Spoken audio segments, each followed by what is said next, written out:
Hello, welcome everyone. We Hi are guys. currently waiting on Laura to get here, Lady Tartan. So hopefully we can figure out if she is successful in her attempt to get in. While we're waiting, why don't you guys type in the chat what your favorite childhood nostalgia TV show is? Ooh, yes. Yes. What is your favorite nostalgia TV show? Oh, my notification that we went live on YouTube. Don't Yay! forget to turn on notifications, guys. I love this for us. I don't want to scare Laura again. Typing in all caps. What's wrong?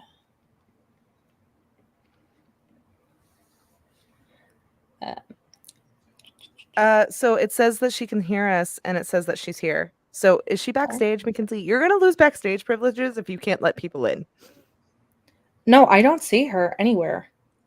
It says, but she can't see anything. Jackie put the big comfy couch. Oh, Cyber Chase was so good.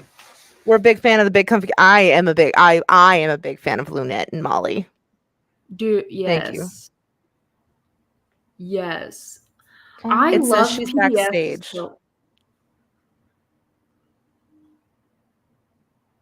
Comments. She's backstage? Do you see her at the bottom? No, I don't see her at all. I see you guys. Let me in. There is a glass wall, apparently, that I cannot see. Why does it say ended? It says ended 2002. Is she on an old link? Wait, if she can hear us and see us, it wouldn't be an old link. Is she on YouTube? Or is she on StreamYard? I don't know. Kaylee, call your wife. Maybe she is taking a rest off screen. That is a good question. That is the thing. So this is our first time using StreamYard, and I don't really. Anyway, well, we're trying to sort this out appropriately. She's like, send me an updated link. Do I have to do that, or can you guys do that? I'm resending the one you sent in the group chat, and we're seeing if that. Okay, maybe have Kinsey send the link. I'm working on it. But Jackie said that she also loved Rugrats, which is a good point. Like favorite PBS. Did someone say Reptar? As I fade in and out of my green screen. The green is confusing the computer. It's hard. It's hard out here for an eccentrically green hoe. Agreed. That's why I was like, I love that you always want to do the backgrounds when your hair. I see her. Oh my goodness. Hello. We found her. She was in an old link. I bet you $10. Were you in an old link? Backgrounds when your hair. I see her. Oh my god, I made it. Goodness, hello. No, everything just kept going wrong. It wouldn't let me join on my iPad, which was what I had tested it with, and so I've been trying to get in on my computer. Just kept going wrong. It wouldn't let me join on my iPad. Wait, you gotta turn off the live stream. I can hear it. Yeah. Arthur was good. Rugrats was superb. I grew up with Fetch with Ruff Ruffman. That will always have my heart. Always. Mackenzie, do you see how to highlight comments? I need you to understand that Mackenzie was trying to make her background Fetch with Ruff Ruffman. She threatened us with it, and I was like, don't threaten us with a good time. See? I can show comments. I was more concerned in making sure Laura got in. So Franklin the Little Bear was good. Okay, let's rephrase. What was your favorite live action nostalgia show? Oh, because you guys keep throwing out cartoons. No hate. That's fair. No hate to the cartoons. All live action stuff over here, so I'm like curious because everyone keeps throwing out cartoons. Does stop motion count as live action? Sure.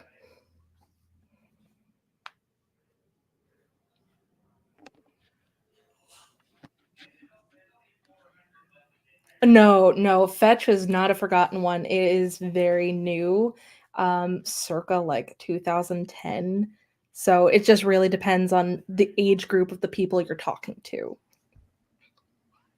Are You Afraid of the Dark? And Clarissa Explains It All. These are so good. Yes. The comments cover Laura. Oh no. Oh, I know. I'm like, no. Okay. Wait, hold on. Not if. Oh, but if I put it in full screen, then I can't see the chat. That's stupid. No, Kinsey has to change the way we're Layout. on the screen. Let's see if I can. Oh. Ooh. Oh. But then we won't see the slides, so hold on. Oh. Oh. We're trying stuff here, folks. Everyone, welcome to the first time of us using StreamYard. Hey, everybody. We It's want so to be fancy. seen, don't we? Oh no. We do want to be Oh, seen. there we For go. now. For now. Okay, We'll for come now. back. Okay. Okay. Zoobly Zoo. What is that? Zoobly Yeah. Zoo. Whoa. If you don't remember anything about it, you might be a character in the book. Somebody just unlocked some core memories in a group chat. Right. Zoobly freaking Zoo. May we also throw in with Zoobly Zoo, We Sing? We're also Yes. going to throw in We Sing with the Zoobly Zoo mention. Feel like that's needed.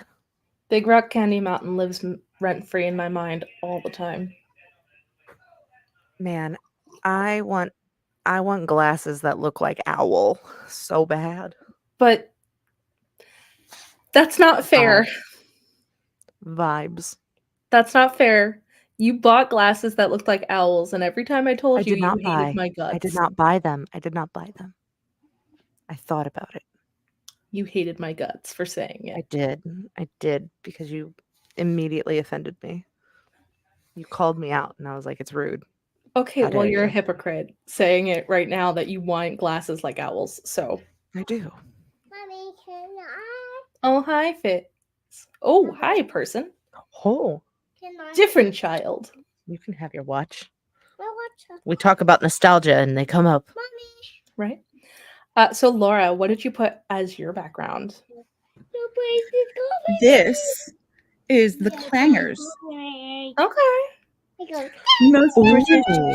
kids shows around the 70s and 80s and early 90s were all pretty much stop motion. Mm-hmm. Most people have seen Thomas the Tank Engine, like the original one. Yeah. They were all like that. And Thank the you. Clangers were little pink mice that lived on the moon and went, woo. That's adorable. I love that. It kind of looks familiar. They also do look like the Wombles, if you've seen the Wombles, because That does it's sound the good. same people, and they look like the Wombles but pink and with mouse ears. You mean they let you guys watch things other than Watership Down? Yes, as long as they also had devastating emotional consequences, Oh, Obviously. excellent. We had to make sure. of course. Okay. Do we want to get started, or are we still discussing? Always. I looked up Zoobly Zoo, and now I just don't even know what reality is anymore. It's chaotic. It's freaky, and It's very uncanny valley. Kaylee loves Uncanny Valley. No, she does not. I learned that this morning.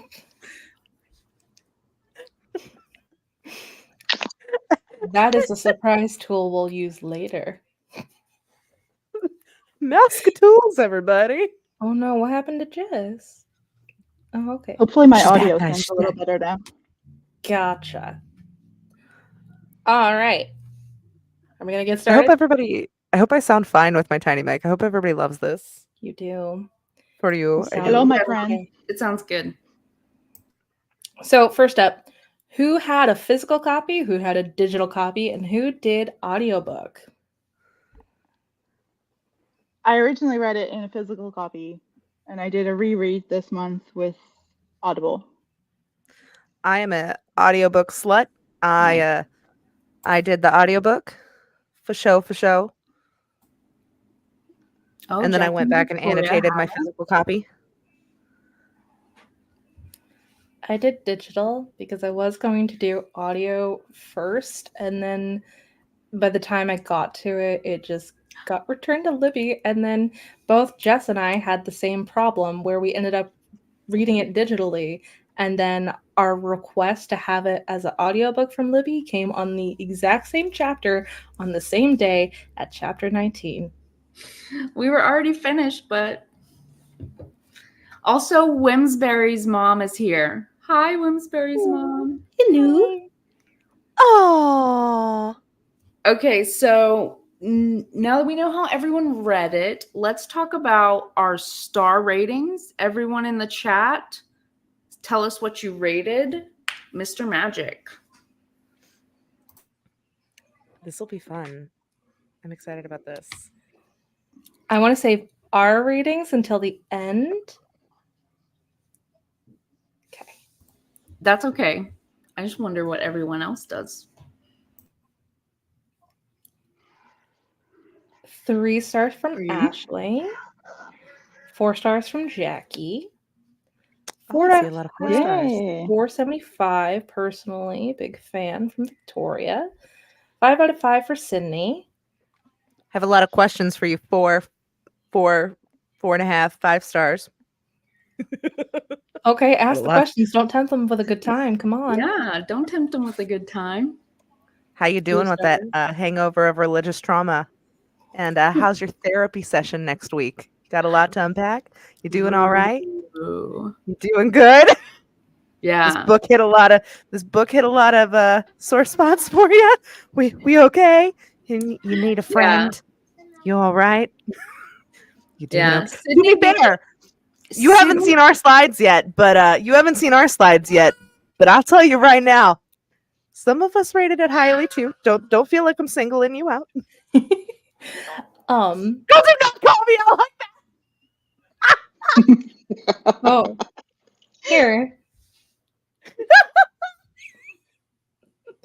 You're welcome. I was saying Sydney gave it 5 crying emojis and 5 stars. So that's extra. Extra. That's extra trauma. Might I also recommend for your religious hangover, Camp Damascus. Take that as you will. Enjoy. If I didn't have a virtual background, you would get to see the lovely bandana from Camp Damascus that they sent out as a pre-order bonus from Tor. Normally, I don't follow the trend, but I feel like for Mr. Magic, it's appropriate. I love that for her. Anyway, do we want to get into our official discussion, or do we have any other stuff that we want to discuss beforehand? Absolutely. I think we've waited about 15 minutes. I think we're good to start the presentation. I think we're good. Now for your we need to add a slide that says and now for your future presentation. Like we need to just rip like the old like VHS and now for your future presentation slides. We need to add that in for future. So fun fact, I can only display 10 slides at a time. So Okay. Fun fact, this is a PowerPoint and you are all held hostage. We're now going to talk about timeshares. I was just going to say, I'm not buying a timeshare. Okay, our first question. Were there any TV shows, movies, or lost media that sprang to mind while reading Mr. Magic? Specifically. Someone who's not me, talk first. I had a sort of weird one. Shoot. Does anyone remember the whole thing on TikTok with Pirates of the something? Where basically people created an entirely new Mandela effect. of being like, hey, do you Yes. remember this show? And everyone just sort of collectively piled on and agreed that they did. And they started naming creators like, hey, weren't you like the person that I think of is Katiosaurus? And someone was like, hey, aren't you Annie from this? And she was like, yeah, I absolutely was. And it just reminded me a lot of all of the little asides sort of reminded me of that. But it's not a real TV show, but it ties into the lost media aspect. I God. was getting Barney vibes with all the imagination. Yeah, Barney for sure. Barney. I think Barney because like they were creating, it was big on imagination. Someone said Zoom, and I was like, yes, I agree with them. I got really big Zoom and big comfy couch like mashup vibes. And I think that's why I said earlier to Mackenzie today when her and I were chatting, I said, I had a bit of a hard time pegging down how old these kids were. Because originally, like that sounded bad out loud. I should have recorded that back to myself before I heard how poor form that was said out loud. But I had a hard time deciding how old these kids were because I like yes, because I just felt like they were kind of like this, like when you're a kid and you're watching TV and all the kids look older than you, and all the kids just feel older and they seem older and they just like seem like they just got their stuff together. And when you're a kid, you aren't like that. You're just gangly and weird and awkward, and it's just different. Like you're not the kids that are on TV. Like all the kids on TV are like 16 playing 8, and it's bizarre. That's how I felt. And so like watching it and then hearing how old they were towards the end in the show, I was very like, oh, okay, I guess that makes sense. Sure. But I definitely felt like when I got like a lot of Zoom, it like your public access shows. I got like Zoom and Big Comfy Couch, and especially when they talked about like portals and doors and stuff. Man, did I get Big Comfy Couch vibes. Like when they would look under the couch and find like the dust bunnies, or when they would do the whole like play pretend and would have to like find everything, and they would like jump into all these other realms and stuff. Oh yeah, I got like big comfy couch vibes. Super big. Someone explain to the Brit what these shows are, please. So whenever you would get home from Zoom? school, That one or seems like to be one everyone's bringing up. So what's Zoom? so Zoom is was a bunch of kids that I feel like it was like the Children's Electric Company, which is weird because Electric Company was for kids, but it's like imagine a bunch of children that look like me that are very excited, and they're like Zoom, Zoom, Zoom, and they're all on arcade carpet is the background, and they're doing like just cool arts and crafts and like functional fun things geared towards kids. Yeah, it's like tweens doing science experiments, and they're like, you can do this, or you can I remember one time they made like a cinnamon apple in the microwave, and me and my stepsister were like, oh, we're chefs now because of Zoom. Yeah. Like, we made a cinnamon apple in the microwave. Yeah, like Cool. it's like it's weird. It's like elevated Sesame Street concepts without the Muppets, like without the monsters. Like they took Because away the these things kids that were made it like cool. childish or like quote unquote babyish. And then they were like, you want to be a cool teenager? You want to do cool kid stuff?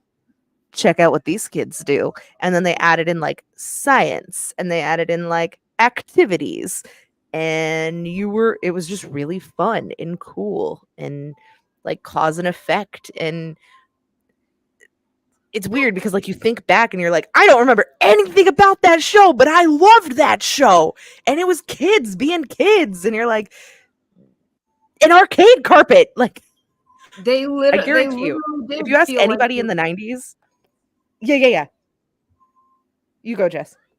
they literally did feel like your friends when you're watching it, like because they felt like real kids, and that definitely translates over into Mr. Magic, and the way that people felt about the kids in Mr. Magic was very Zoom to us. especially Yeah. our age group. Absolutely. Also, Laura I feel would have loved Zoom. like Laura definitely would have loved Zoom. I also absolutely feel like anybody who says that their sexual orientation is arcade carpet, 100% watch Zoom. 100% on watch Zoom as a YouTube, kid. folks. I literally never noticed any of this, Kaylee. Like, I don't know the carpet. So I think it's really funny. If you grew up liking Zoom, you would have loved Fetch with Rough Men. It will die on Yeah. this hill. It sounds so familiar. I feel like now I need PBS to Kids, change my folks. background graphics to Zoom. Buzz. I'm being I brushed will- with a. I will bore you with the lore of Fetch Ruffman later. There's more to it, I promise you. But I do want to mention, because Sydney brought this up, and I just think it's hilarious. She brought up Goncharov. And if you don't know, if you do not still have a very active Tumblr account, Goncharov is a made-up movie that everyone, somewhere I think around midsummer, was like, yeah, we have all seen Goncharov, and would just collectively get in with the Tumblr jokes of like, yeah, it was superb. It had this actor in it, this actor, and this actor. And it's definitely one thing that I absolutely love about the internet, and definitely plays into the lost media aspect, especially when you're like, the rumors that a Redditor in the book discussed about like Lindsay Lohan having a twin that people thought were murdered, and stuff of that nature. And I'm just like, yes, Goncharov, 100%. Is that the one is that different from the one Laura was talking about? Were these two different occurrences? Because Laura. I think so. Yes, I think so. Oh my god. I think. I'm not 100% certain because I never saw any. There's one called Zapatha. Yeah, different, very different. Oh my god. Zoom. Yeah, these Zoom, fake everyone. movie. Everyone, I would like to introduce you to the cast of Mr. Magic. And for everyone who has not remembered the ages of these children, Val was 8, Isaac was 10. We're not really sure how old Kitty was, but Javi, Marcus, and Jenny were roughly around 10, because Isaac was the oldest. And let's say 7, if Kitty is younger than Val. I think Kitty was realistically probably 5 years old, I'm going to be honest. That's what I was picturing her as, kind of like that. Not a toddler, but not quite as old as the other kids. So like a very young kid. Yeah. Are we okay to move on to the next slide? Six of the Northern Fleet. So many good shows. Oh my gosh. Favorite narrative element of the book? Did the blog posts, chat forums, letters, and emails and social media entries assist effectively in the story being told?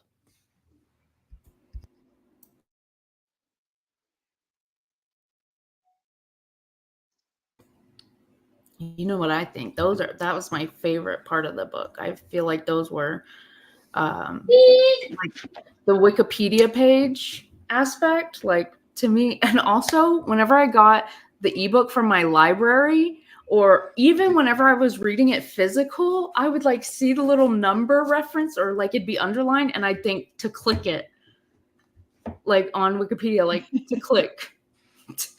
But there's no more info. I know. I tried doing that on my Kindle and I was so sad. I was like, Yeah.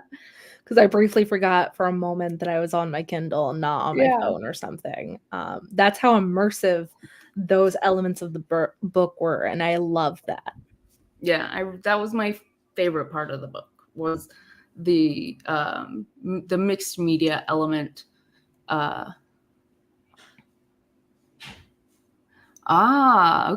Makes sense. They really did flesh out the world and give it so much context that, for me personally, I felt like it lacked in some areas. So I think it was definitely beneficial. I liked that it added to a lot of the speculation around the That book. too. I like that it added to the whole misremembering the events, like from like I loved that it added to Val's perspective of the book. Like it really helped contribute to, well, maybe we don't know, or maybe I don't know, like is this real? Did this really exist? Like it was a nice Especially with Kitty supposedly being a realtor in a different state, like you can't trust anything. right. Like I really enjoyed that like nice little extra add-in. I do want to mention Ophelia's comment here about the Wikipedia article because I love Wikipedia. I have a Wikipedia board game that I was playing online virtually for a few months with Kaylee and a few friends of ours on Facebook. And so I ate that Wikipedia article up in the book. It was so well done. It felt authentic. It looked like a real Wikipedia article, but I completely understand if it is way too much of an info dump for other people. But I was like, man, I'm really impressed. This actually looks like a Wikipedia article versus having bare bone structure for like the Reddit forums. You know what I mean? Yeah. Where'd she go? Oh no, Laura. I also like that Wimsbury said that it was somewhat distracting for them, but their mom liked it. So it's like so crazy that like these two people reading together still have such different experiences. That's why we love book club. Right? Excuse me. I'm like reading comments to make sure there's anything else I want to highlight.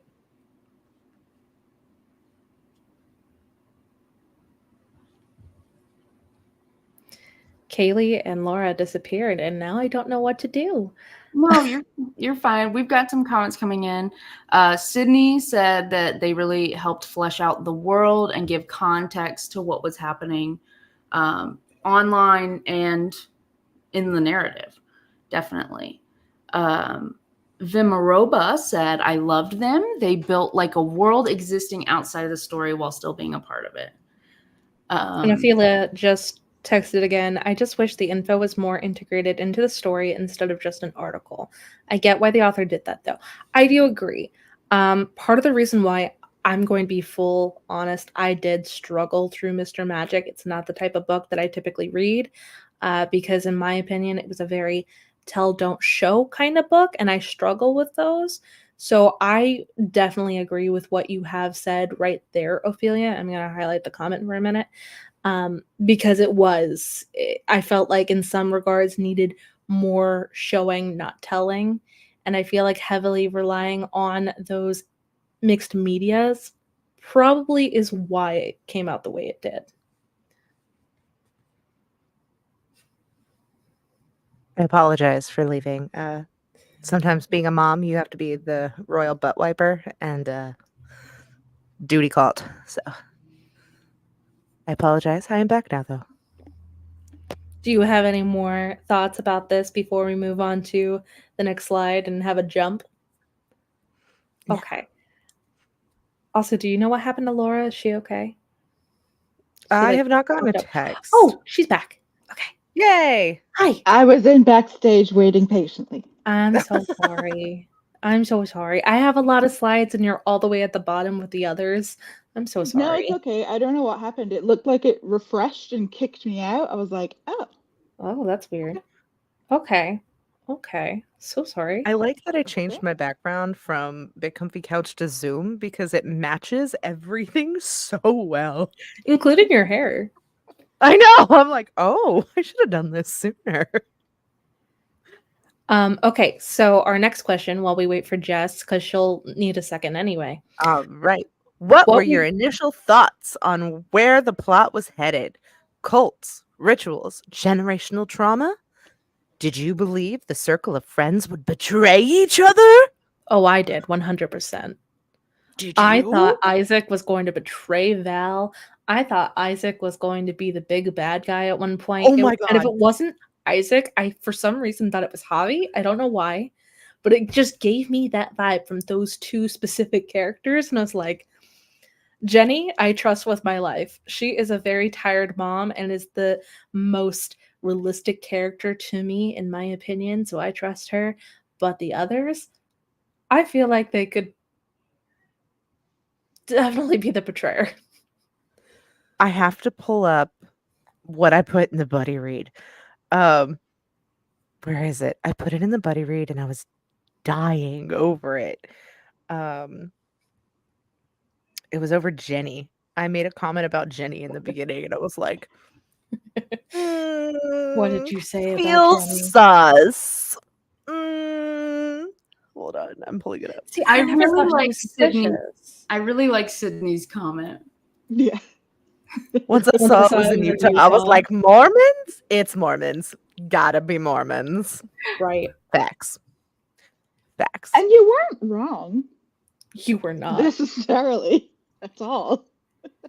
Ophelia says, I definitely got cult vibes, and I thought the magic was either aliens or a weird entity of some sort that they worshipped. Well, you're not wrong. Not far from the truth. That's just Scientology, not Mormonism. Right. I thought it was going to be a ritual.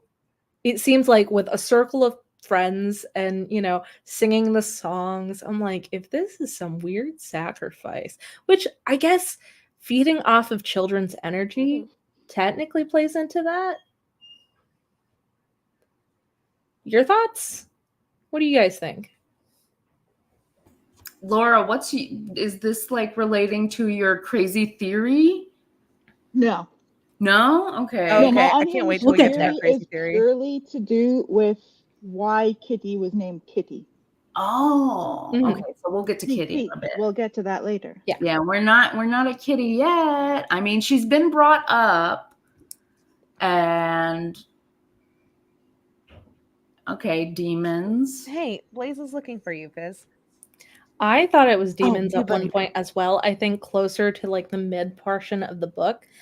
I was like, if this is a demonic entity that is walking the earth, possessing people, I can see it. Oh. Versus just like a pocket dimension entity consuming and possessing.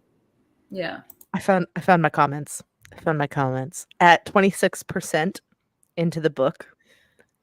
Right before they had somebody had their first interview. I don't remember who had the first interview, but it was before Isaac, before they had the first. Who? I think it was Isaac. I think so. No, I thought Isaac had the last interview He or the second had to last. Oh, not Marcus. Isaac. Sorry, Javi. Yeah, okay. I was like, this was one of them. So it was before Javi's interview, and it was when Jenny started talking and was like talking about the house and stuff, and they were like, she was like, I need this to work, and then they were like, why does she get a door? None of us get a door. Why does she get a door? And I was like, Sydney I is think, coming in clutch. Marcus was first. Marcus was first. That's it. I was like, Jenny gives me all the sus. Seems like someone is really bent that Mr. Magic ended. Reminds me of all those pent-up, diehard raised religious types who don't escape. And then I put like an upside-down smiley face. And then right underneath it at like 28%, I was like, during the interview, speaking about cults, it was like, right. Well, we'll change everything we don't like. And I was like, oh, I bet y'all will, you cult sons of bitches. Hey, Kaylee, may I remind you, this is going to be on YouTube. What you say matters and can get this taken down. Yes. We can't curse. Everybody gets one. Right? That's the PG-13 rule. Yeah, I think it's like PG-13. It's not going to get too taken down. Nobody else swear. We used our one. I used our one. I cuss in my videos. Just be careful is what I'm saying. I've never had an issue. Yeah. I will say that you said something that jogged something in my head, and now it's gone because I had to. Was it about the doors? Oh, no. So you bringing up what you just did, Jenny got a door in real life because she wasn't able to use the doors in Mr. Magic. right? So somewhere between like right before the gala in the book, when Val and Jenny were getting ready and they were talking about how they had specific songs that were related to them being girls and having to be modest and stuff like that. Yes, Mormonism. But my head was like, yes, Bill Gothard, Institute of Basic Life Principles, IBLP, Extreme Mormonism. And I'm like, okay, I know too much about this. So everyone's like, yeah, Mormonism. And I'm like, shiny happy people, Amazon Prime. Not sponsored. That should be a movie rec. Like a documentary, a nonfiction rec. It's only 3 episodes, so like it's not bad. Definitely recommend seeing it. But with the specific content that they had in the songs, I was like, this is very much IBLP vibes. Yeah. And I cannot speak for the author herself, but I'm like, I wouldn't be surprised if it was that. Just because that's the brand of Mormonism I specifically know. And yes, I do have a lot of religious trauma. Let's not talk about that. Anyway, do we want to hang out on this question or move forward? I love it when you shut your mouth and I can't hear you. Okay. Do you think the archetypes helped or harmed the audience, and how is that different from the glimpse of the new Mr. Magic at the end? Do you feel the circle of friends lived up to those labels? And what would your archetype be? Kaylee, you muted yourself. Can I? Yeah, I was talking to my kid. Sorry.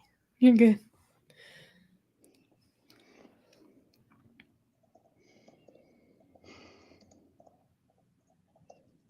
Does anyone want to answer? I really like the archetypes aspect. It kind of latched into my brain. And the weird reference I got from it, and I think I mentioned it, and Mackenzie was like, how? Until I explained it, is it made me think of the Breakfast Club. Like the whole theme of the Breakfast Club, where the letter they write at the end, like how they're only seen as what the outside and the adults see them as. The brain, athlete, etc., etc. Yeah, I really like that. They're so much more Vast, than that. they contain and multitudes. They don't have to be just one thing. And I think I definitely think that's true of like, what was it? Is it Javi the one who's the son Mischief of the maker. politicians? Yes. Yeah. Married a Kennedy. I especially see that with I especially see that with Divorcing a Kennedy. with his character. The information I did retain from this book, though. Oh, yeah. I will tell you, I am the first, like, the reason why I'm so big into annotating is because I am that girl who will finish a book and somebody's like, "What did you read?" And I'll be like, "Vibes. I read vibes." But what did you read? I don't know. Couldn't tell you. So I annotate so I can remember what I read. That's why I'm like, "Ooh, I put it in the buddy read. It's in the buddy read." Or I'll open my little Tibby tabs and I'll be like, "Oh yeah, this line." Or else I don't know. I don't know nobody's name. Don't ask me anybody's name. You're lucky I'm not calling him like Jamaican jerk because I just know it starts with a J. I love the archetype since that's a trope for kids shows. I also love how it continued into how the circle of friends moved themselves. Marcus with his hands on his shoulders. Yeah, Jenny hugging herself, etc. Yeah. That's a really good point. I didn't think of that with their the physicality of it, how it displayed. No, that's Also, that made me so sad with the whole Marcus having to dim himself. Like, don't shine too brightly. Don't be too creative. Don't be too out there. I was like, Kaylee Fair. reminded me so much of Marcus. It's ridiculous. That's why I remembered Marcus was first, because his interview really got to me, because obviously it's about being queer in a religious sect or whatever, but like that's why his stuck out to me as being first. Honestly, I forgot about the rest. There was so much in his interview that I had like highlighted and had commented on and had like annotated in the buddy read that I was like, oh, I had put, it's hard not to want to disappoint adults, almost impossible. I was like, well, that hits. I was never scared then, and he was never disappointed in me. Not like that. He helped me. You ever find yourself in a place of such distress and need that you try and find a guide, a role model, something, anything to get validation from, and it gives it to you when you feel like everything else above, it makes it so easy to become delusional, fall prey, do their bidding, or even lose yourself. I guess he taught me how to survive. This is such a hindsight answer, and it hurts because yes, he did, but not at all in the ways you should have been taught to survive, nor should a child be made to survive in the first place. These kids were clearly pawns in their youths and are now back home for more Mr.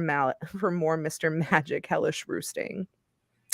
Yeah, that was at 29%, was when I finally started to latch into the book. And then magic never forgets the taste of your friendship. And I put that I shivered, like I looked down after hearing that, and I was like, I had the biggest goosebumps. I was like, nope. Oh, the foreshadowing. I was like, no, thank you. Yeah. I really love foreshadowing. So much. Go, Laura, go. Yeah. I was just gonna say from the second part of our question, like I think the difference is at the end, the new Mr. Magic is just letting kids be themselves and giving them that space to explore and play and feel out who they are and feel their feelings and not fitting them into certain roles.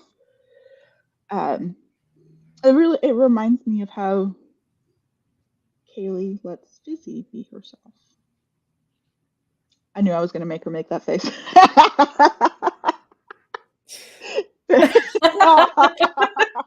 You made her leave. I know. Rude. I'm not crying. I'm okay. Even the first time I read it, it made me think of how Kaylee parents her little girl. And that was why, I don't know if you remember when I first read it, I was like, I can't wait for you to read this and get to the end because I want to tell you something. Oh, thanks. That's so sweet. She's as red as a tomato. Now that I've made Kaylee cry, does anyone else want to comment on this slide? Do you feel like any one of the circle of friends did not live up to the label that they were ascribed?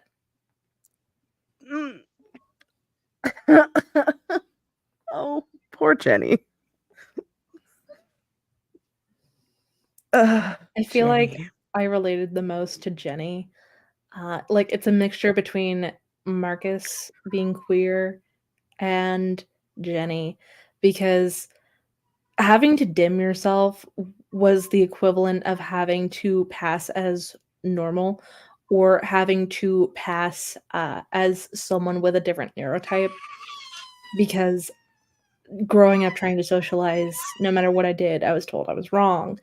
And when I was in high school, I had the option for 2 speech classes, which was either public speaking or interpersonal relations. And my parents didn't even bat twice. They were like, interpersonal relations. And there's just so much with having to like mask who you are related to Marcus, but also accepting that it's okay to be alone from Jenny. That just like,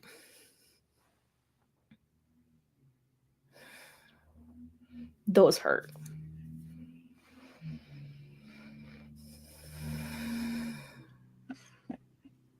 We've got some good comments in the little chat box.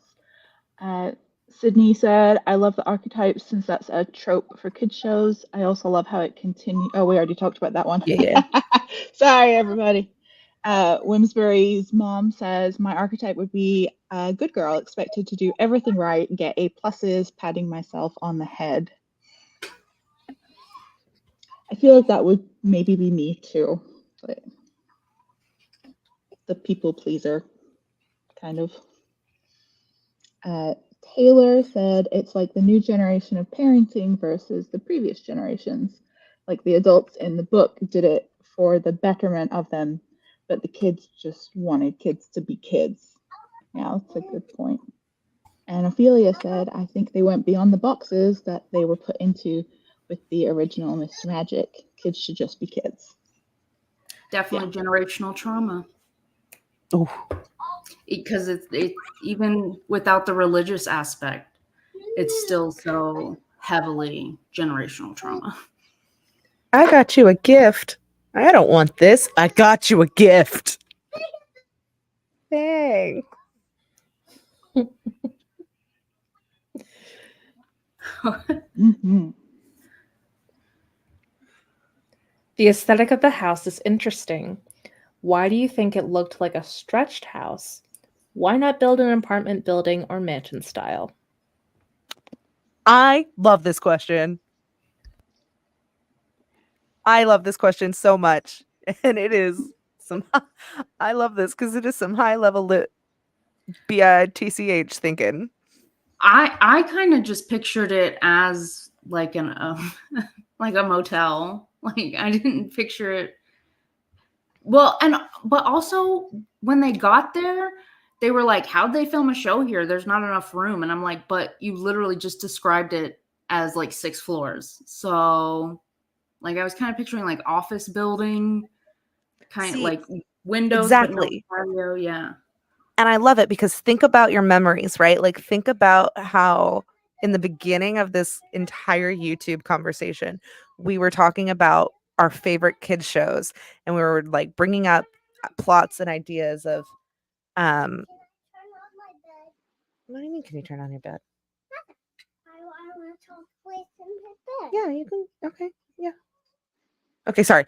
And you know, we were talking about all of these other things, right?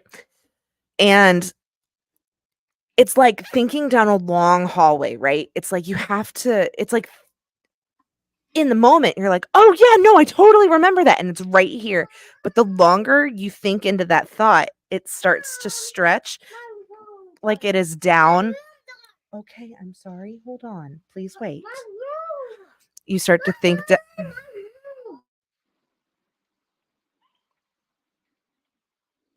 Laura, I appreciate you for writing this question so much. When I read it, all I could think of was Pee-wee's Playhouse. Very reminiscent of typical children's program. I kept envisioning, for some reason, the house from the Poltergeist. Ooh, yeah. A lot of white walls, early 90s decor, rainbows, just randomly, minimally there in some design aspect. That's what I thought. Yeah, very sterile almost. Mm-hmm. No personality. Mm-hmm. Like the Kardashians' house. Like nobody lives there. Is it giving rich or is it giving poor, Jess?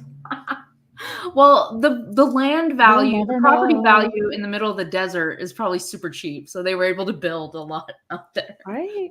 Because like it was like the middle of the desert. Mm-hmm. How'd they get internet out there? Did they? That's a good question.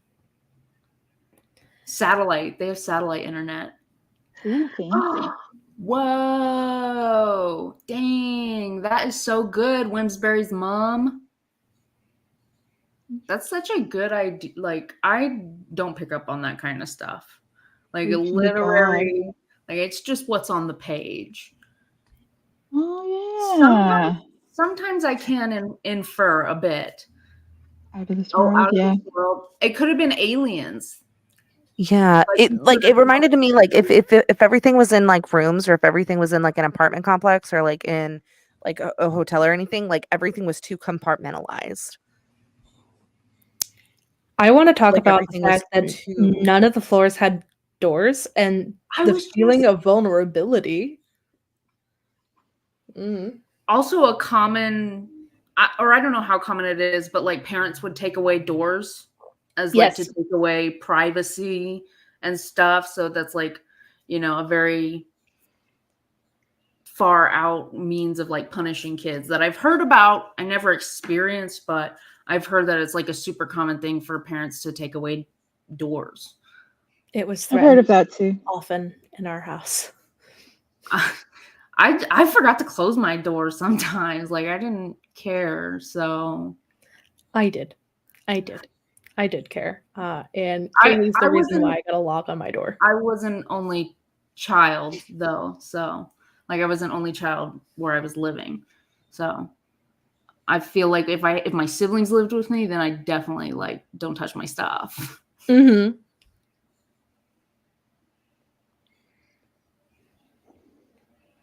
Yeah. House was wild. Like the descriptions and stuff. It's like, why are you there? It's like Leave. someone knew a house in theory, but not in practice. Kind of AI. like how the vision of Kitty was a person in theory, but never consistent visually. Yeah. In the show, you couldn't hide, so the doorless side of the house seemed like a mirror of that. Ooh. Yeah, that's a good point. Yeah, and when Val describes how when she first got in there, it was just blank. So the house was almost like an extension of that. Kaylee, do you have anything else you want to add for this slide? Okay. In one of the asides, the writer of the Reddit post talks about how the set of Mr. Magic becomes part of the narrative. Did anyone think of other examples? The Shining, Alien, Being John Malkovich, bottle episodes of sitcoms.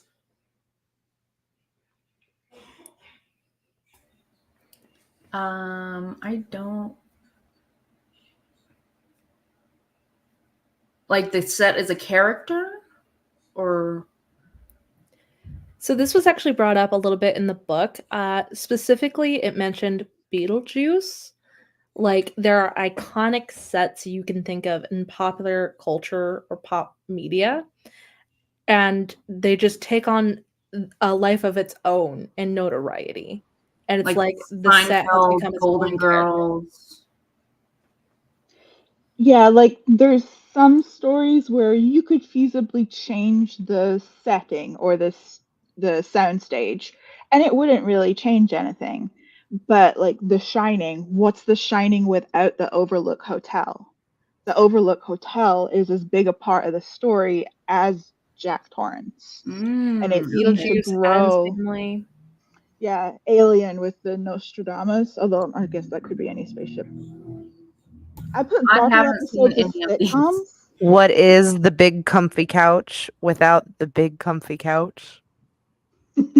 Or the Yeah. bear in the big blue house without the big blue house. Yeah.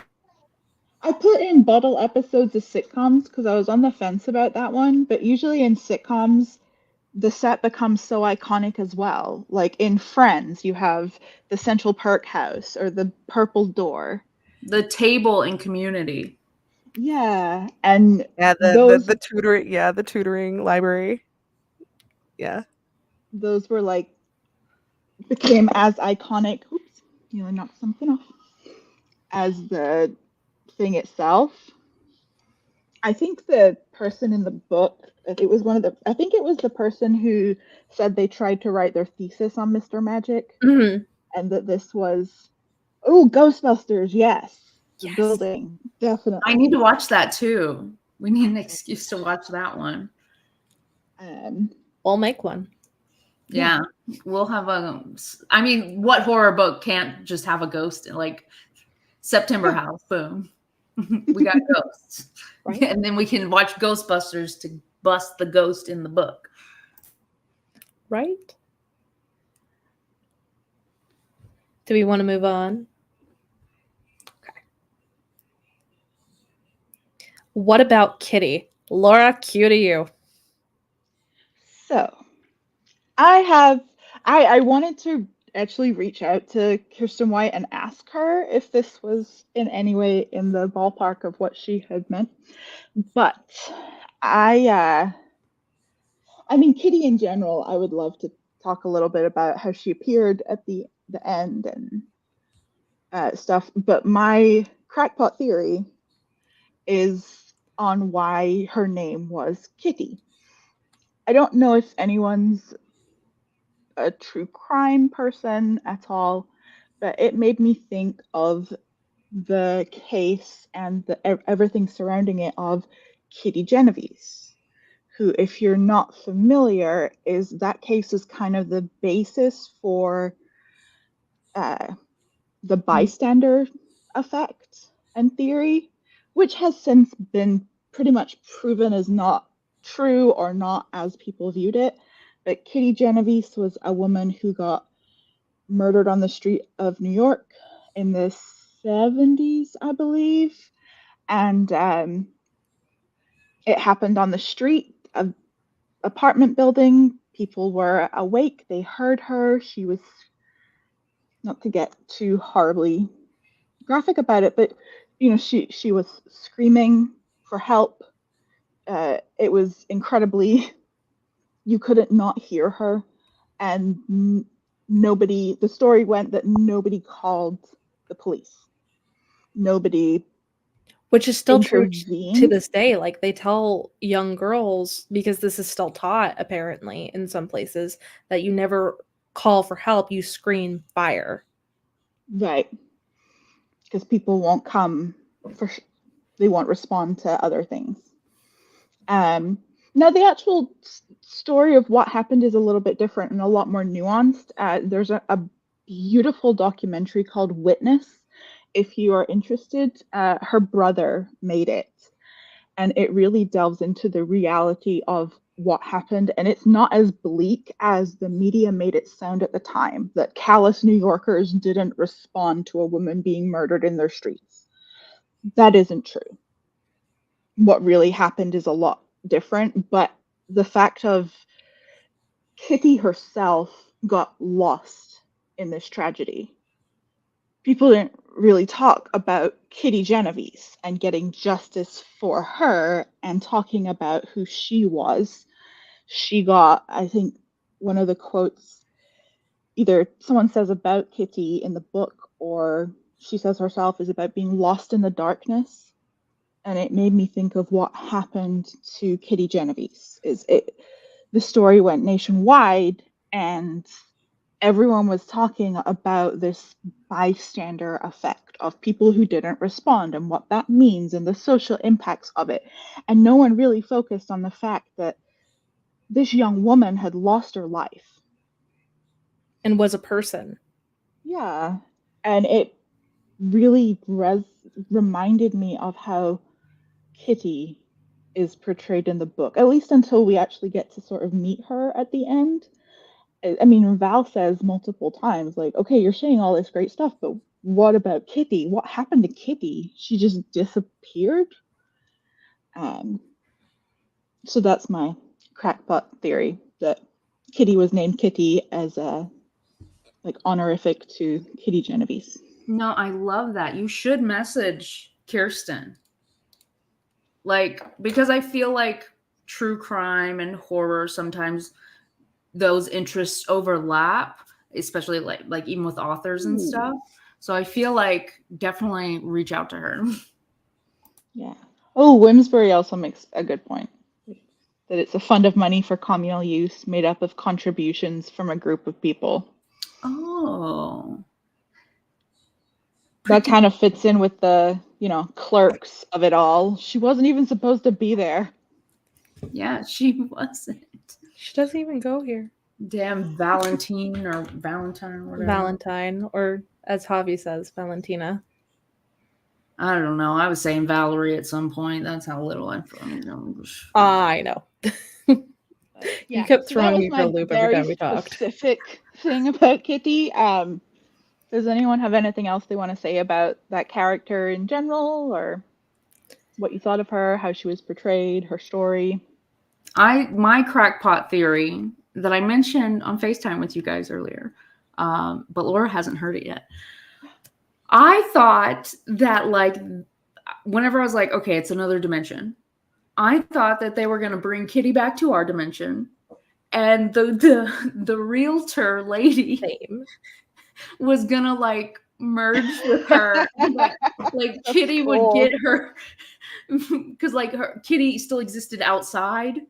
I guess I believed the Reddit post, but, like, to me, like, Kitty was still there and never died, and she really did live. But, like, her soul, her childhood or whatever was trapped in this. And then so it was going to merge into this, like, I don't know. Which is not far-fetched because, like, Val didn't remember anything for, 30 years? And a whole year of just, like, selective mutism and amnesia.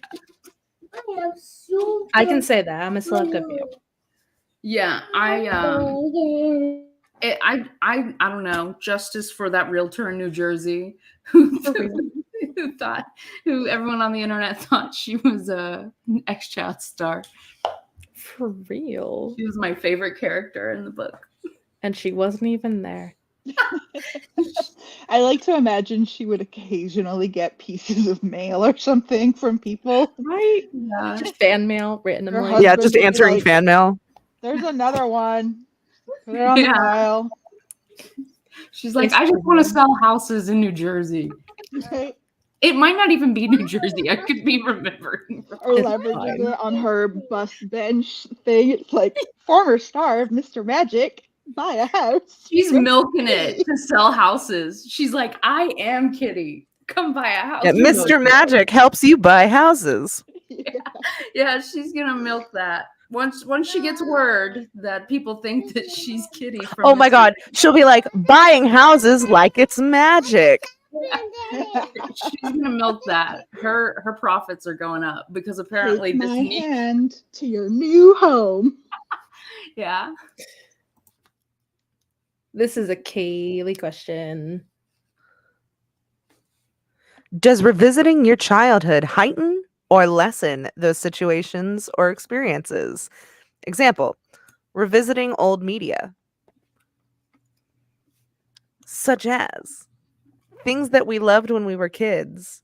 When we go back and we revisit it, do you still love it as much? Or when you revisit it and you suddenly see it in a new light, does it like heighten that experience or does it like change that experience?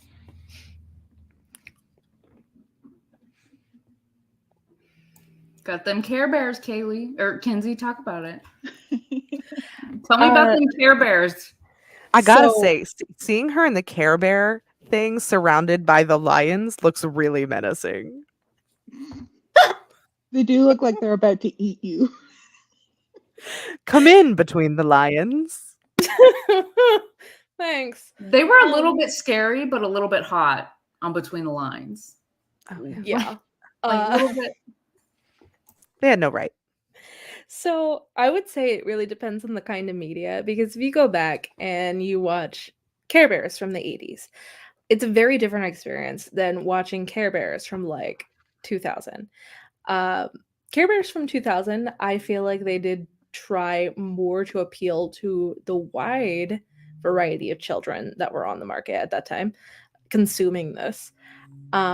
Whereas like it was very stereotypical in the 80s and it wasn't that great.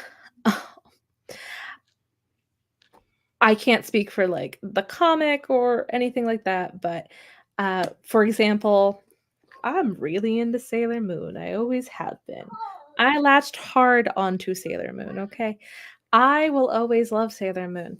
But if you ask me which version of Sailor Moon that I prefer from the original dub of the anime, or, you know, in 2014 they did Sailor Moon Crystal, I will choose Sailor Moon Crystal every time, because when it got to America, the original dub pit the girls to one another, and watching it as an adult and knowing that fact and seeing it and watching the original dub, it is so sad to see these wonderful girls who I heavily, you know, latched onto in early adolescence fight with each other.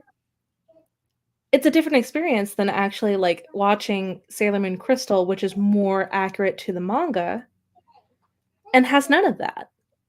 And it's endearing and it's appreciating those relationships. So it really depends on which one you're looking at. But if you were like to look at things from high school or things that, you know, gave you a little bit of trauma, it really depends on what you're looking at, in my opinion. Watching things now with a toddler, it really depends. Watching Sesame Street, just sweet memories. Watching stuff like Disney movies, I'm either cringing or bawling. Facts. Right. Straight facts. It depends, because some of the movies and shows from our youth have not aged well and just don't hold up.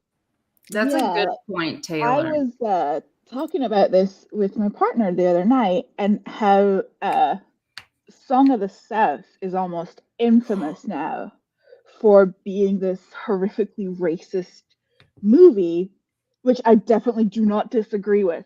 But I watched it as a little kid, like before the sort of Disney Renaissance type thing. But I didn't, you know, as a toddler, just past a toddler, you don't understand what slavery is. You're not even aware it's a concept. So I just saw it as these kids that met an old man on the road and he told them stories. And I loved it. And then years later, I'd forgotten about it and I started looking. I was like, oh, I wonder why you can never find that movie. Oh, dear God. Yeah, it definitely, I think that they used some of the imagery and stuff from that at Disney World or something and got rid of it. Yeah, very. I remember writing Splash Mountain. Like, we definitely watched that as a kid, but like my stepmom was like Disney adult, like watching all the Disney stuff. I mean, no, there's nothing wrong with that, but she was watching it too and not having an issue. Mm-hmm. So it kind of makes you question what the parents thought about what we were watching, especially the stuff that didn't age well. But I definitely agree about Hocus Pocus. Because there are movies like that have like there are parts of it that don't age well or whatever. Not Hocus Pocus particularly, but you know, some of it is just so minor that we let it pass because like we it's the nostalgia of it is just too good. Like it almost it heightens it, like the question says. Like it's heightened versus when we watched it as a kid. Like we probably even watched it as a kid, like, whatever, I'm going to go get a juice box. But now as adults, we're like, oh, I remember watching this at my grandma's house and she had juice boxes in the freezer. Oh my God, it's the best show ever. So it's like we might not have even really enjoyed it as a kid or thought it was that great. But that memory and that nostalgia is what keeps us like thinking about it, keeps it in our mind. And then there's the children's programming. They show children in the UK. I want to know all about you. Like, just go ahead and write a memoir, Laura. If anyone is wondering how our Watership Down viewing party went a few months back, it's everyone was subjected to Watership Down, the 1978 movie. Thanks to Paul Tremblay, not me. I tried to warn everyone. That is true. That is true. Laura did warn us, and Paul Tremblay did subject us to Watership Down. He was like, I recommend Watership Down with the beast you are. No, okay. Never. And everyone learned why British people are the way we are. That is true. They beat the light out of y'all real early. They do. They really give us that bleak. There's a reason y'all have to drink so many cups of tea a day. They would have sent y'all straight to Mr. Magic, no question. They'd be like, yeah, sure, put them in there. For real. No, we didn't need to. We were already all depressed by age 7. Like, life is futile. These are Everything's just bad. bunnies. Those are just Keep Okay. rabbits. calm and carry on. Give me Whose a cup of tea. question? What is the relationship between nostalgia and generational trauma in the book? How do so many child actors reveal the trauma they went through on our beloved shows? That's so popular right now. Like all of the podcasts that are, coming out, and like how we look at the shows differently because of, these sort of things. But yeah, I think that the nostalgia kind of helps get through some of the trauma because like, oh, I don't want to think about this thing from my childhood. So instead, I'll think about the good things. And that's kind of nostalgia, how nostalgia is for me anyways. Like it's the good parts of my childhood, which helps with generational trauma that's, experienced and passed down that you can, oh yeah, that sucked, but also I had some good times watching these kids do science experiments on the arcade carpet or whatever. And then I'm gonna come in like a wrecking ball and be like, ahem. And on the other token, I think that it was most definitely a tool to exploit. I definitely feel like it was a tool for exploitation. I think that because it was so easy to find creature comforts in it, I think that the community at large that wanted to take advantage of that and wanted to create this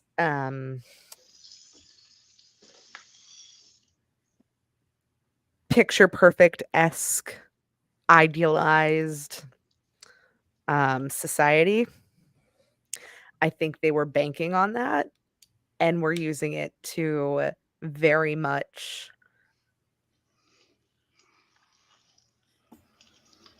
The Mr. Magic rose-colored. people? Yeah, we're using it to rose-colored glasses the gang back into conformity, to rose-colored glasses everybody back, like, oh, don't you miss that? Wouldn't it just be so great if things could be like that again? Why hurt when you could just make it all go away? Why do you we anything we don't like, we can just change. It's fine. Don't you remember what it was like to be a child? The circle of magic is never broken. Mr. Magic remembers the taste of your friendship. Don't worry. It's fine. Like, I was immediately like, oh, nostalgia's good and great and all. But I'll take the trauma. I'll take the bad. If it means that I'm gonna be put back in this situation with a bunch of these people who are gonna hurt me, no, that's okay. I'll take the bad things that I've done. I'll take them. This is red flags. I'm good. Thanks, though. Thank you. Anytime the amalgam voices started speaking, I was good. Ophelia is really freaked out right now, Kaylee. You freaked Ophelia. you freaked. You're doing the voice too good. Maybe I should do my other trick with the microphone that we learned earlier. Please don't. No, balance it all out. You're No. too good. You're too good at that voice. Also, I think that Kaylee, you didn't even realize that you and Ophelia were kind of making the same point. The I didn't comment even read. I haven't read yet because my screen's so small right now. I know, Hold but on. I was reading it, and as you were talking, I was like, "Oh, this is like they're kind of on that same wavelength." Yes, nostalgia acted as a blindfold to cover the trauma that the circle of friends went through. It absolutely did. Yes. Like I was literally freaking out because I was like, Kaylee saying it, but Ophelia saying it at the same time. Like they're on the wavelength. I definitely see how Claudia's that, my girl. She in my brain all the time. yeah. I definitely see how that came through because like, and honestly, Val really did have a blindfold. She couldn't remember any of the good or the bad.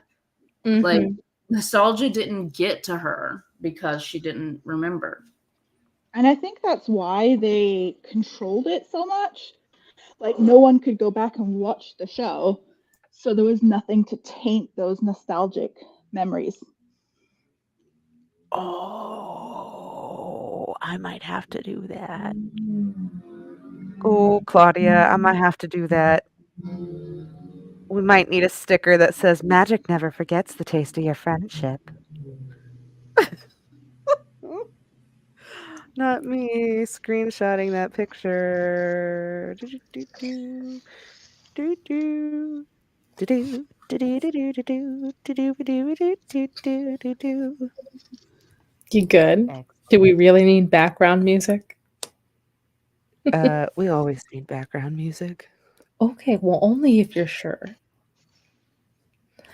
I like the idea of the sticker. Like this is, I think that anytime we read a book that has, like, you know, enough people are into it and Kaylee feels the bug, because actually you guys might want to read a certain book, Kaylee. Y'all might want to read Mary. Y'all might Yes. want to read Mary, An Awakening of Terror. Are you making Mary stuff? Y'all might want to read Mary, An Awakening of Terror. Yeah, whenever Kaylee gets that itch, Kaylee, you need to make a book list of like what your stickers align to, and like this.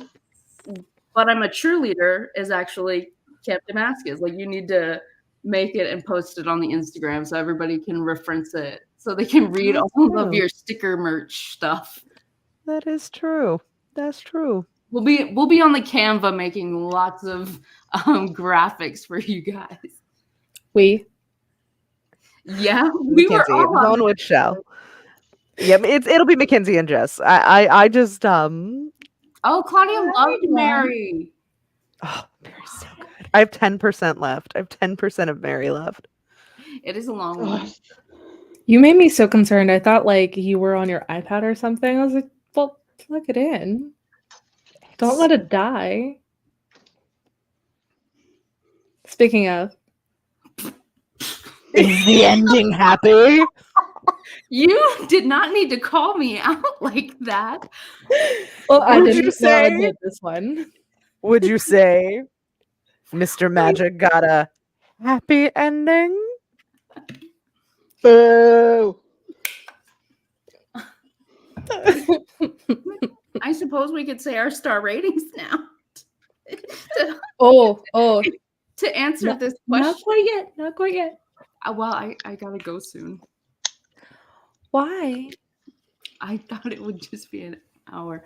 Oh, You know us. Mom says Every it's hour? appropriate. Yeah, it's a Thursday. It's a Thursday. Oh, that's true. Oh, That's it is true. a Thursday. Yeah. Okay. I like It's a that. bittersweet ending. I It's stand by appropriate. that. I wanted Kitty to be pulled out of the pocket dimension with a corporeal body. I wanted Kitty to be raised by Isaac and Val and Charlotte and just have a happy, wonderful little family, because it would give placement to Val, who had 30 years of void. And I feel so bad, but I also understand the ending, and I do like this as a second option. But I was so sad that she kissed Isaac and said, I would have loved you so well, and then became your own pocket dimension entity. I mean, valid. I like your ending. Like, I like your concept. But also, why are you kissing this man? I love what Ashley said. Ashley was like, I did not enjoy the ending. I was really disappointed. Val, the child-free woman, had to sacrifice herself. Child free. True. Completely understand. Yeah, I was like, didn't like that aspect very much. Like, oh yeah, it's okay. it's like, well, yeah. I got mad too. Sydney said, I cried and hugged my kiddo a lot. But I also love that Javi and Marcus ended up together. I did love that. For I did love that. real. That was some straight facts. I cried when I read that they had a wedding. Also, I was kind of worried Val would end up staying, but it made sense to me. I will say, I will neither confirm nor deny whether I liked or disliked the ending. However, I deal in absolutes. However, I do think it is important to note and to mention that Mr. Magic is no longer a Mr. It could no longer be a Mr. In order for there to be change, it could not have been Isaac who was groomed for the position. It had to take an unforeseen change. It had to take a different hand. It had to take the woman who was afraid of horses, who did not know how to be a nurturer, who did not know how to fill the role she was being forced into the entire book, to step up and take that role and to fill those shoes. I think that is a very important It's thing to giving the notice. power. It is. It is giving and taking the power by choice. Oh no, I mean the book by Naomi Alderman. But Oh, yes, oh. also just the power in general. Another book wreck. Oh It's yes, not and hard. it's not, but it's a good book, and So good. it is a very good book, and Laura loves this book, and a professor of ours recommended this book to her, and she absolutely, yes, this is a great book recommendation. The Power is a great book recommendation. Highly recommend. The Power No, I by have not read it. Naomi Alderman? Yes. Mhm. Both Hyde and Mr. Magic made me emotional. Kirsten just knows how to poke me, and I love it. Oh, yeah. I wanted Val to destroy Mr. Magic and free the souls of the lost children. That would have been nice. Same. That would have been good. If the magic had to last, then someone had to go in and change it for the good. Correct. Yeah. Wensbury's mom is On fire. Yeah, that I really love that one. Has this discussion changed anything for you? Jess, has your ranking changed at all? I have Up or down? Like, no, Can I say my star rating? Oh, wait, hold on. I think we have the next slide. Is the next slide our star ratings? Yes. Okay, so for reference, you guys, I hate this book, but I have had a fun time talking to y'all. Hold on. It legitimately has made me, see things in the book that it's hard for me to see when I'm reading, especially if I don't care about the characters. Like, I did not like this. Okay, so I think we can move on to the next slide, which is our personal rankings, right? Yep, here we go. Oh, I forgot about this one. Survey says, I Mackenzie worked changed so hers. hard. She's dirty. No, mine was always. I thought yours was originally a 2.5. Well, yes, but I said that when I was like at 70% through the book. Oh, okay. Okay. And then things happened, and Marcus and Javi had a wedding. That's and I was fair. like, well, now I can't. Marcus and be at Javi a can take this 2.5. up a whole half point. That's fair. Yes. I cried. Oh, that is That true. and Val kissing Jenny, Yes, I and was Jenny gonna being say. like, that's how it's supposed to feel? Man, I've been missing out. Like, This is like, well, if nobody's gonna kiss me, can we move on? And then Val Right? grabs her. I was like, yes. Absolutely. So yeah, solid 3 from me. I never go too low. It has to take a lot of effort for me to hate a book. My problems with the book were I felt like until 57% of the way through the book, I could not relate to these characters. They seemed very one-dimensional to me until the gala. And the show Don't Tell being Tell Don't Show. And sentence structures that for me I didn't understand, so I had to like reread the book, and it felt more like a chore to read it. but the plot and the story made it worth it. And if this ever got adapted into a movie or a TV series, I think it would be perfect. I think Kirsten does write, we discussed it a little bit, but very cinematically. Mm-hmm. I felt the same thing when I read Hyde. Like, there's something very big about her writing that I think would translate really, really well to the screen. I've only flicked through the graphic novel of Hyde, but it looked really good. I'm excited to sort of reread the story in that setting. I really like the consistency between the Hyde and Mr. Magic covers. I'm like, I will always respect a author who keeps the same aesthetic. I love it. So the jacket is designed by Scott Beale using Shutterstock and Getty Images. I have been making it a point to look at all the covers that I like, Mhm. and definitely this is an amazing cover. And like you were saying with Hyde, the melting object and like that consistency is definitely nice. I'm very picky about my book covers. So the fact that I saw that Hyde had a similar design, I was so happy because I grew up with Margaret Peterson Haddix and the Missing series. Haley says, let her back in, please. Oh, I'm so sorry. No, Yeah. gatekeep. I was gonna say, Now I'm at the bottom. there's got to be a way to like multiple people to be logged on, so Kinsey doesn't have to be the only one letting people in. It's okay. It's just because there's slides and it like bumps you guys down. That's literally the only reason. So I'm so sorry. It's okay.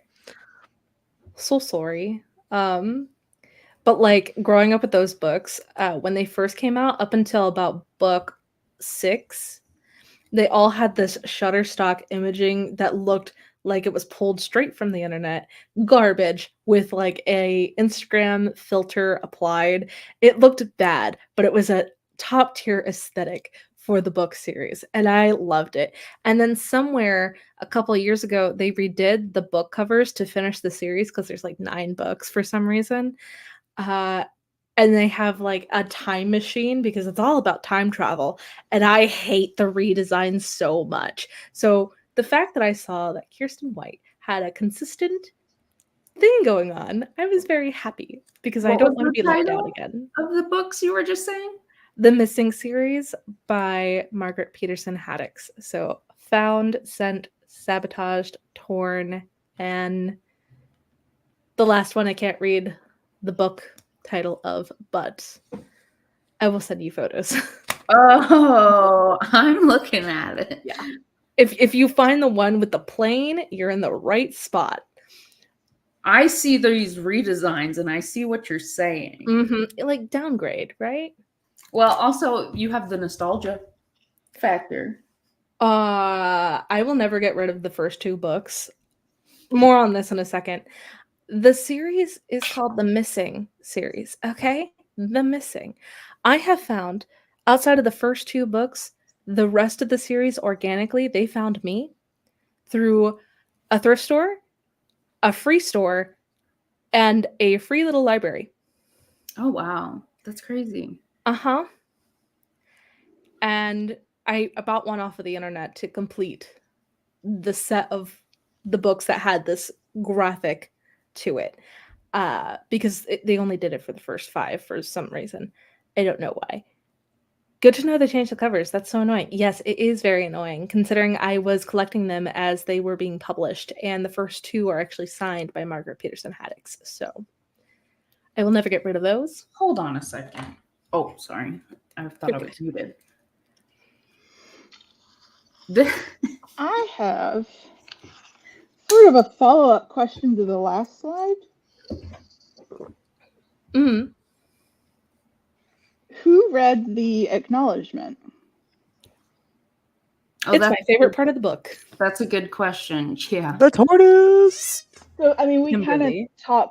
we've talked a little bit around how the religious themes and aspects, and the author does talk a little bit about it in the not afterward, acknowledgement is what she names it. I also found this article that I'm going to send in the chat if anyone is interested on further reading. But she talks a lot about how this comment failed to post. Why? Well, why won't it let me post a link? I'll post it in the Discord. Okay. But it's the people who picked up on Mormonism and religious vibes, definitely right. Kirsten White was part of the Church of the Latter-day Saints. She grew up with it. And she really, she mentions some of it in the acknowledgements, which I really loved, especially that last paragraph, which was just epic. The new Mr. Magic loves you, and so do I. But the article, I am going to find a way to link. We can link it in our stories. Mm-hmm. Oh yeah. But she talks in a lot more detail about why she left the church and how her and her husband sort of eased out of it and her opinions. And it all kind of came about when her daughter became old enough for some of the specific things in that church. And it was originally what started leading them away from it was how they treat women and young girls. Mm-hmm. So the article is really interesting.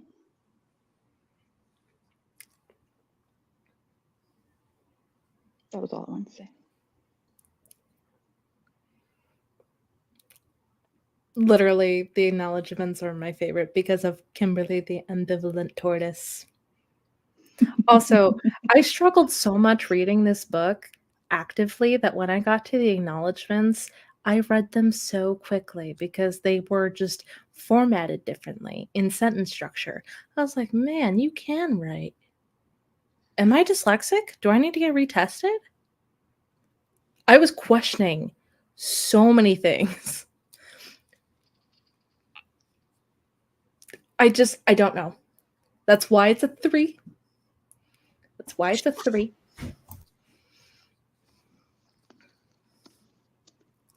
Anyone want to talk about their rating any further?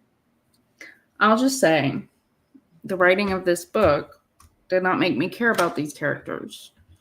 As a matter of fact, at some points, I hated them. You hated Val.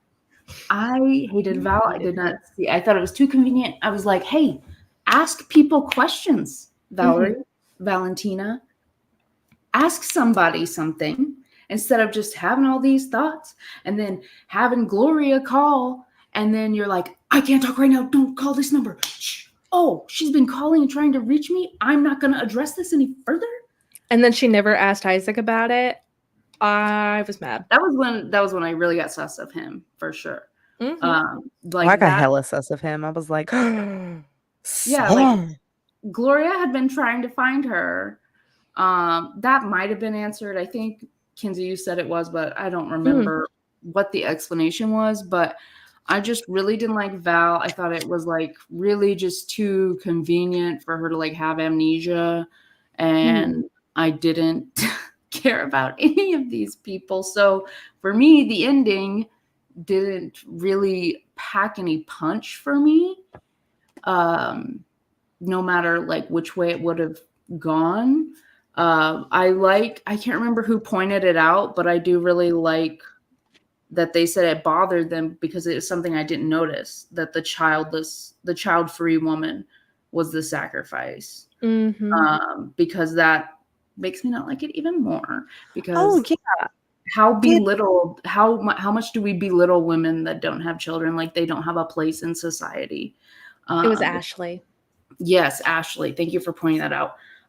Because, maybe it's my own mind not noticing that sort of thing, but that is like really buggy. Because ultimately she had no living family or relatives. I mean, her mom, except but Deborah. Yeah, which Deborah's the best. I love Deborah's energy. She's just like, okay, I guess come in my house. Like, really not down for this. Like, Who else was your favorite character in addition to Deborah? Jenny's mom. I loved the gas station lady. yes, that's a good question. The gas station lady who was here. like, keep moving. desert. I liked the little Desert don't girl owe you who nothing. wanted to play with the baby goats. Oh, Sydney said about the studio fire, which Yes. interesting. I think that was a gaslight. No, I think that was one of those internet things. I think it was maybe just a cover story they gave at like.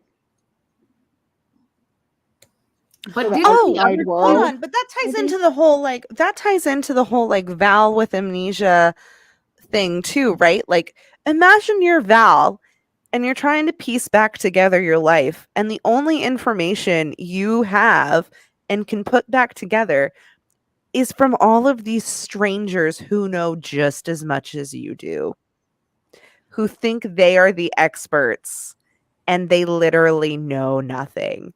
And but also, yeah, go ahead. Sorry. No. Like, they literally know, like, they know less than you and think they are the experts. Here's the thing: the people that are giving these answers, even if they're not real answers because they're not fact, are people she doesn't even know, will never meet. And the people that she wants answers from, she has met. She is talking to actively, and that drove me up the wall. See, I related to that aspect of Val. I'm an observer and I am not confrontational. So I really did I mean, I think this was an extreme version and I would probably be asking some questions in her situation, but the general idea of it resonated with me, who I am. Yeah, I think I just got upset too when she was like, I don't remember anything. Oh, I had a baby sister. It's my fault she's dead. I'm a horrible person. I'm a murderer. What the fuck are you talking about, Val? Right. All these conclusions, and you know nothing. Yeah, like, nothing. What are you talking And it's not even your fault you know nothing. Like, but you don't have to go to the absolute extreme. She's gaslighting herself. Yeah. Believing she is. She's like, and I'm just like, oh God. So Windsor said maybe she wrote the characters to be lighter as part of the story. It flowed that they were not super fleshed out. And I think that's a good point. I'd maybe agree with that, is that they didn't have much personality because they'd been taught to kind of suppress it. And so they don't start showing that until nearer the end. I didn't even realize there were two gay guys. Well, one was bisexual. Javi was bisexual. Okay, I didn't even realize that there was. Pan. I didn't even realize that there were 3 guys in total. I thought there were 2. I was like blending everything Javi in my head. There were also 3 girls. Don't forget, Kitty, Val, and Jenny. Technically, yeah. So what is this? Friends? Let's do the friends archetypes. Actually, I have to go. I'm sorry, but y'all can stay on. Okay. Y'all stay on and talk. Let me leave with this. Connect them to their friends' personalities, their friends' characters. Who's Chandler? Obviously, Chandler would be Javi, I think. Well, no, he doesn't have the. He has the wit. He has the wit. And the Joker type person. Shona. But please appreciate I averaged our scores at a 3.4 out of 5 coffins. You're welcome. Lots of intense math. I do appreciate that. Like how I rate things on a scale of Goldblums. No, I love it. But no, I think out of a possible 5 Goldblums. I love it. But no, I think I mean you have thoughts? I think that's good. No, I think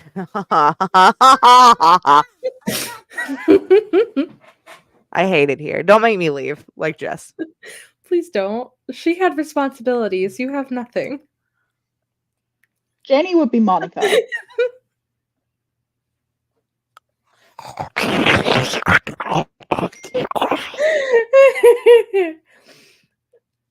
I so we're gonna go to a fun portion here. Merlin's gonna eat your food. And Laura, you're first on deck.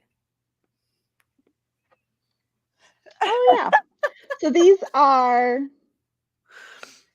movies that tied into some of the themes. And one was The Endless, which is a independent horror movie. And Stop it ties texting. in with fear of the unknown, unseen forces, the influence of nostalgia, unexplained phenomena, and cults.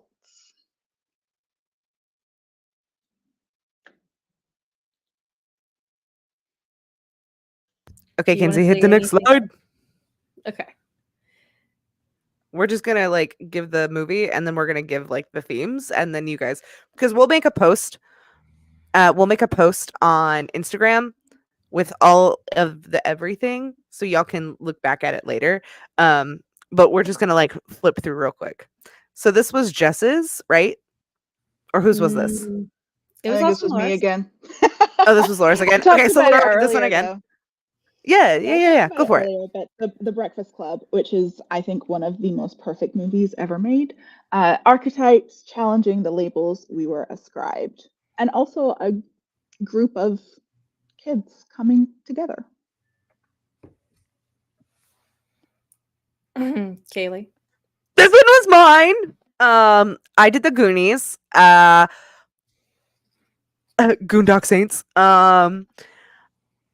Fear of the unknown, allowance of childhood, facing the harsh realities of the world at large, innocence, loss of innocence, adventure, you name it, Goonies got it. What's good enough for you is good enough for me. We love the Goonies. Goonies never say die.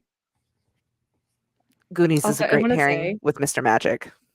facing the harsh realities of the world at large was a huge theme that really solidified the Goonies for me in relation to Mr. Magic. So thanks. You're welcome. I got about, I want to say 73% through the book, and I was like, we should have probably watched it for our movie pick for the month because it was one of the ones that had the most relation to it. And I specifically chose the 1990 miniseries version. You can watch the 2017 if you want, if you really want nightmares. I didn't want to re-traumatize myself with the 2017 version, so I chose the 1990. It was the one that I grew up watching. And so there was coming of age themes centered around children and into adulthood. Do they still affect us? Which was very, very much like the archetype. Do we live up to that? Or did we supersede that? Omnipresent entity preys on children, distorting their reality.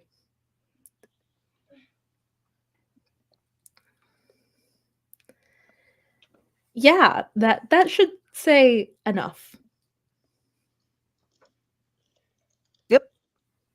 And then this started out as a joke initially, I'm gonna be honest, but the more I thought about it, the more I realized how accurate it was. Because you have ghostly encounters like Kitty showing up in the hotel room. You have children's media. This entire book is based off of a children's media program. Lost family. Kitty trying to figure out what happened to her, where she is. Is she still alive? Is she dead? The influence of nostalgia. Five Nights at Freddy's takes place in a ripoff of Chuck E. Cheese. This is literal children's media. Kids are victims of evil entity that robs their childhood. I think we can all make an argument that the adults who had their childhood on full display for entertainment were definitely robbed of any semblance of a normal childhood. Just like the kids that were taken out and put into animatronics would never have a normal childhood. Ever. And also there's a whole thing about dream theory as well, and memories and trying to find people. And it was just like, at some point I could no longer envision Val as a white woman with a braid. I just started picturing Josh Hutcherson looking for his brother.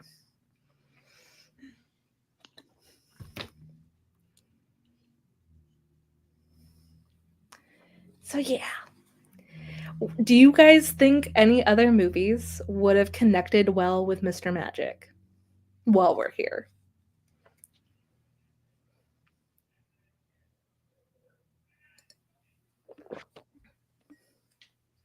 I do like the 2017 It, but it is very brutal. It is. I don't remember literally anything about it until they go into the sewers and they see his lair. And thankfully they everything left floating. out the worst part of the book. That even Stephen, I don't really know how to write women, King has said he has no idea what he was thinking when he wrote it. For those that don't know what's in the book, that they very smartly left out. You're not a fan of underground child orgies? Yeah. You're not a fan of that? Again, they all this have is going to on YouTube. have a illicit cuddle puddle in the tunnels to get out, even though there's only one girl. I mean, I understand why it existed. No, when you're doing even so many Stephen drugs. King doesn't know why it existed. You want to Even have a that man is broomstick like, war? I don't know why. I don't know why I did that. All the coke. Cocaine? Same reason. Yep. All the same reason he did. What was it? Maximum Overdrive? Yeah, I like that it was a blood pack. That made sense. The movie did it perfectly. It was a blood pact. Yes, Yeah. which is much more better. on brand and perfect than, that as an excuse to become more adult or Thanks more for mature. coming. Yeah, exactly, Yes. Taylor. No one asked for And- that, Mr. King. No one asked for that. No Okay. one. And with Sydney's comment, gotta go. Very excited for next month. Probably wrap up. I would like to remind everybody, super excited. We already have next month's picked locked in. Next month, yes. Next month, we are doing. Oh, I just pinched a nerve in my neck grabbing this. And We made are- the book disappear. I didn't know you were a magician. I'm Mr. Magic, guys. We're doing wow. Okay, fuck me, I guess. We're doing Vampires of El Norte. There we go. Yep, that's it. Beauty blog it away. Okay, we're doing Vampires of El Norte. Very, very, very excited about this. We are still debating our movie to go along with this. So if you have any movie ideas, if you have any movie suggestions to go along with it, Please, dear God, give us them, because otherwise We're watching I'm not Twilight. happy with the. Yeah, I don't want to watch Twilight. That is bottom of the barrel. If no one tells us otherwise, we are watching Twilight as a backup. well, I'm planning to watch Twilight anyways because I'm going to be reading next month. Midnight is the Darkest Hour. I'm planning to read that along with Vampires of El Norte. That is in my TBR for next month. So at some point I will be watching Twilight next month, but definitely probably not with this book. I have a really good suggestion, but I'm not allowed to suggest indie obscure horror movies anymore. Yeah, Which is a good reason. We got to keep it popular for the masses, ma'am. No offense. We got our days and times. We got every once in a while we can let the right one in. Hey, look at me bringing in translation horror. Every once in a while. I will still suggest it as a post, but I definitely think if so. I can put it in the movie picks when we do discussion, I think that is really great. But I think having it stand on its own, like The Endless, and unfortunately no one show up except Jackie. Being a tiny Yeah, human. yeah, the Endless was obscure. I get that. This one at least has people. It has Tom Hiddleston and Tilda Swinton in it. And it's my dad. Which one? Which one? Only Lovers Left Alive. I don't Oh, see, that's fine. Yeah, people know that. I know that. That I is live under a rock. that is cult classic. That is a cult classic. Yes. It's not been out long enough to be a cult classic. It is cult classic. The following, I can go over semantics in that enough. It doesn't necessarily. Mean Girls has a cult following, and it has not been out long. Like it can be a cult classic without it being like. It does not have to be out for a very long time for it to like have Yeah, to but be a cult. Only It has a Lovers cult Left Alive's following. been out less than 10 years. It's Yeah, been out like that's 7 or 8 years. that's Okay, fine. that still does not matter. It just means you have a cult following. Are you I just think my wanting to be issue is less niche? with No, I think Are you it's trying to be niche classic and that weird? my brain is. Are you is not like other getting hung up on. girls? Are you not like No, other I just girls? Are you you can call cool? it a cult favorite. That's fine. Are you indie? Are you an indie girl? Are you so hip? Are you so don't let No, I'm just other older people than you. Oh, so you need a hip. Would anybody like to donate a hip to Lady Tartan? To Anna Spine, We're please. If we anyone are has soliciting hip donations. Anyway, people don't need to listen Donations to us for argue. hips. And like any We'll be good passing book around the thing, Maxwell coffee pot for donations at our next. Aww. every good book cat. club has a cat. Here's a cat. Does the cat have a name, Laura? Tell our audience. Of course he does. This is Peepers. This is Peepers. I this found is our him son. on an impromptu trip to Petco with Kaylee and her Who'd you husband. find him with? That's right. I just did. That's right. You found him with me Yeah. because I love you. I love you so much. He I walked found you a past. son. You did. I He had couldn't the give you a son, unfortunate so I luck of found one for walking you. past, so I grabbed him to show everybody. Anyway, final regards to Mr. Magic before we move on into February. Nah, it I was am great. excited to read what Kirsten White does next. And I actually found one of her fantasy books in half price, so I'm gonna give that a shot too. Nice. Hmm. Hey. Hey, Merlin's gonna steal your nuggets. Did you manage to get Chick-fil-A? Yeah. Congratulations. But Mr. also Magic I delivered it to my door. worship at the altar of Isabel Cañas. So She does. I'm very We excited. are very for next excited. month. I'm anxiously excited. I don't know if I'm going to like it.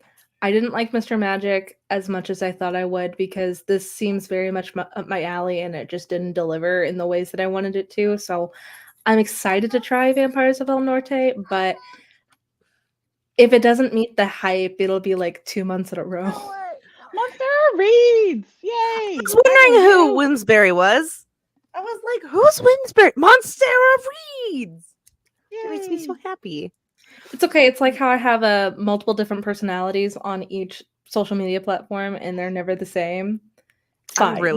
I'm really excited to read Vampires of El Norte. I'm super hyped about it. My mom had fun too. She bought the book just to be here. Yay! Oh, I love your mom. We love your mom. We love I'm glad she had supportive fun. moms. Little did you know your mom has a fan club now? Yes. Yeah, your mom. Yeah, number one mom. Your mom's our mom now. We love her. Adopt us. We'll send you paperwork. I don't think she has to adopt us. I think we already adopted her, so it's already canon. Thanks, Monstera Reads' mom. We love you. big hearts, big hearts all around. Mine looks like a I butt, how but yours you get is the squished. picture. It's not even a heart. It's feminized. I'm trying to hold a microphone. Hold on. Let me just pop star real quick. Hold on. She loves us too. We have won the mother's affection. There we I go. made hearts. I made hearts happen, so mine's the best. Wait. That's cool. Boom. Laura Superior. We both made hearts happen. Oh wait. Okay. Fine. And with that, ladies and gentlemen,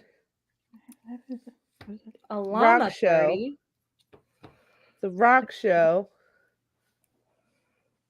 Rock I'm show. trying different things now to see if they do it. Yeah, mine's Laser not like going off. I'm not okay, we're just dumbing Anyway. it up all on the YouTube. We're good.